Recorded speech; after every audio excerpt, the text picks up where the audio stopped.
When an organism produces ATP, glycolysis is always the first step of the process. The last lecture outlined the details of the first stage of cell respiration, glycolysis.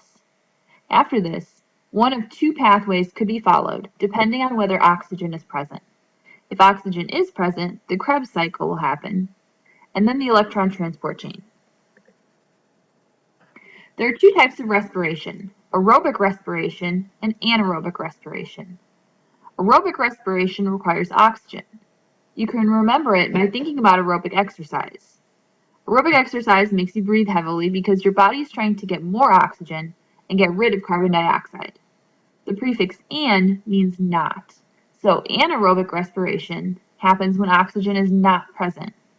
So let's follow the major steps of the process of respiration, starting on the left.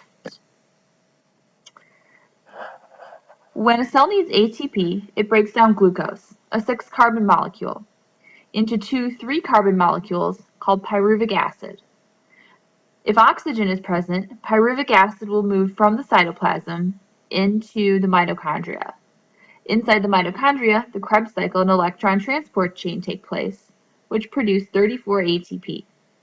So you can see that the process of aerobic cell respiration provides the cell with a lot of ATP.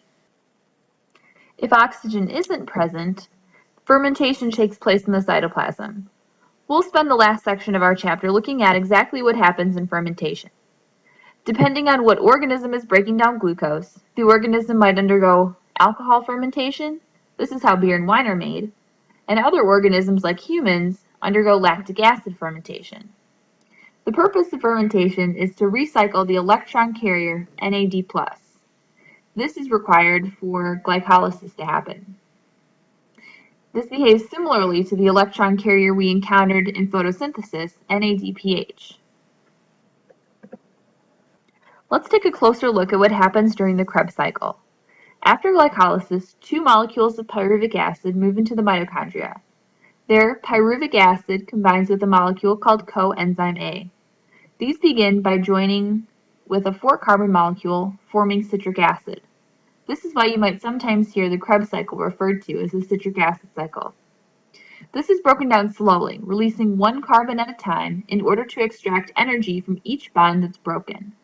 So this part of cell respiration is the part that releases carbon dioxide. The process ultimately creates one molecule of ATP, as well as attaching electrons to two different electron carriers, NADH and FADH2.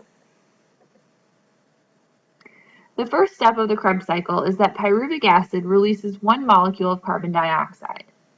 The chemical reaction also releases high-energy electrons, which are transferred to NADH. This 2-carbon molecule is now ready to bind to coenzyme A.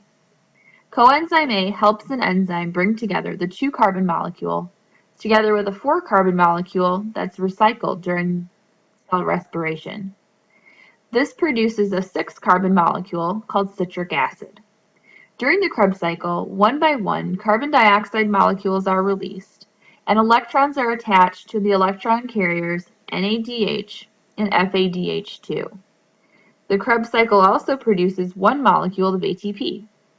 For each molecule of glucose that began the process of glycolysis, the Krebs cycle happens twice. This is because glucose was broken down into 2 molecules of pyruvic acid, and each must go through the Krebs cycle. The third and final step of cell respiration is the electron transport chain. To explain where it takes place, we need to take a more detailed look at the mitochondria. Inside the mitochondria are 2 membranes, the outer membrane and the inner membrane. In the picture on the left, the outer membrane is the darker brown color, and the inner membrane is the tan color. The Krebs cycle takes place inside the inner membrane in this liquid part called the matrix. So the matrix is filled with electron carriers that have electrons attached to them. Embedded in the inner membrane is a series of proteins, the electron transport chain. So the electron carriers unload the electrons, sending them down the electron transport chain, just like in photosynthesis. The energy from the electrons is used to pump hydrogen ions into the inner membrane space, in other words, in between the dark brown and light brown spaces. As the inner membrane space fills up with hydrogen ions, they tend to want to move from a high concentration to a low concentration. And the way that they do this is they pass through the membrane through the protein ATP synthase. It has the same function here as it did in photosynthesis, to attach phosphate groups onto ADP. So this is where the majority of energy is produced during cell respiration. Let's go back to the electron that moved down the electron transport chain. When it reaches the end, it combines with oxygen and a hydrogen ion to form water. So in photosynthesis, water is broken up to replace the electron in photosystem 2, releasing oxygen, and in cell respiration, the electron is added to oxygen, along with the hydrogen ion to produce water. Go back through your notes and highlight the answers to these questions.